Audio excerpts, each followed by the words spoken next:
C India is a developed కంట్రీనా లేదా developing కంట్రీనా అంటే ఈ క్వశ్చన్ అయితే నాకు చిన్నప్పటి నుంచి ఉంటుండే. అండ్ మనలో చాలామంది సెటైరికల్గా కూడా వాడతారు. లైక్ ఇండియా ఎప్పుడు డెవలపింగ్ కంట్రీనేరా, ఇలాగ మారదు అక్కడ, అది ఇది అది ఇది అనుకుంటూ చాలా విన్నా నేను. లైక్ సి ఈ విషయంలో నా వెర్షన్ ఏంటో చెప్తా, అండ్ నీ వెర్షన్ ఏంటో చివరిలో కామెంట్ చేసేళ్ళు.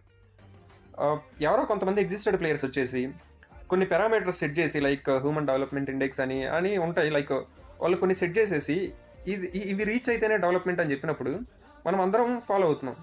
సరే, ఇట్స్ ఫైన్. కానీ నా వరకు నేనేమంటానంటే, మేబీ ఒక 10 years బిఫోర్ ఆ కంట్రీ ఎలా ఉంది, అండ్ ఆఫ్టర్ 10 years మేబీ ఒక 20 years తర్వాత ఎలా ఉంది. సో అది కదా డెవలప్మెంట్ అంటే.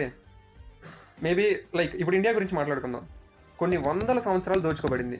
ఆ బ్రిటిషర్స్ కలోనియల్ రూల్లో ఉండి ఆల్మోస్ట్ మన దగ్గర ఉన్న అసెట్ మొత్తం తీసుకెళ్ళిపోయారు. అంతకుముందు కూడా చాలా కింగ్స్ మన ఇండియా మీద అటాక్ చేసి, లైక్ పోర్చుగీస్ కింగ్స్ లేదా అలెగ్జాండరు, ఇట్లాగా మన సంపదను ఎంతో దోచుకున్నారు. అండ్ ఆఫ్టర్ బ్రిటిషర్స్ తర్వాత అయితే మనం జీరో నుంచి స్టార్ట్ చేసాం లిటరల్లీ. సో లిటరల్గా స్క్రాచ్ నుంచి స్టార్ట్ చేసి విత్ ఇన్ జస్ట్ ఈ చిన్న స్పాన్లో ఈ 75 to 76 yearsలో now we are the world's 4th largest economy, and త్వరలో 3rd కూడా వెళ్తాం. And digital revolution through UPI and ఈ డిజిటల్ పేమెంట్స్. అండ్ మనం రీసెంట్గా చైనా బ్రేవర్ మీద ఒక బ్రిడ్జ్ కట్టాం కదా.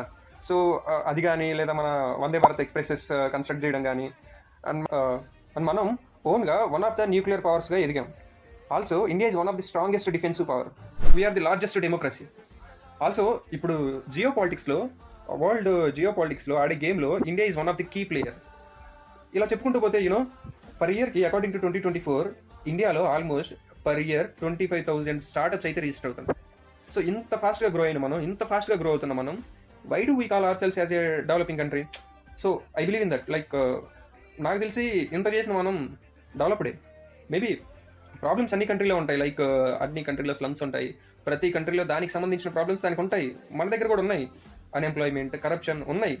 బట్ త్వరలోనే అవి అంత ఎక్కువ రోజులు ఉండవు. మనం వాటి నుంచి బయటకు వస్తాం.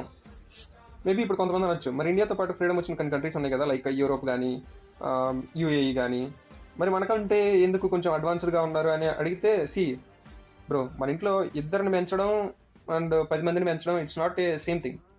సో రిసోర్సెస్ని తక్కువ మంది జనాలకి వాడడం ఇట్స్ ఓకే. బట్ లిమిటెడ్ రిసోర్సెస్ని 140 crores ఆఫ్ ద పీపుల్కి డిస్ట్రిబ్యూట్ చేసి ఆ సస్టైనబుల్ డెవలప్మెంట్ని తీసుకురావడం అనేది it's not a small thing. So నాకు తెలిసి ఆ కంపారిజన్ కరెక్ట్ కాదు.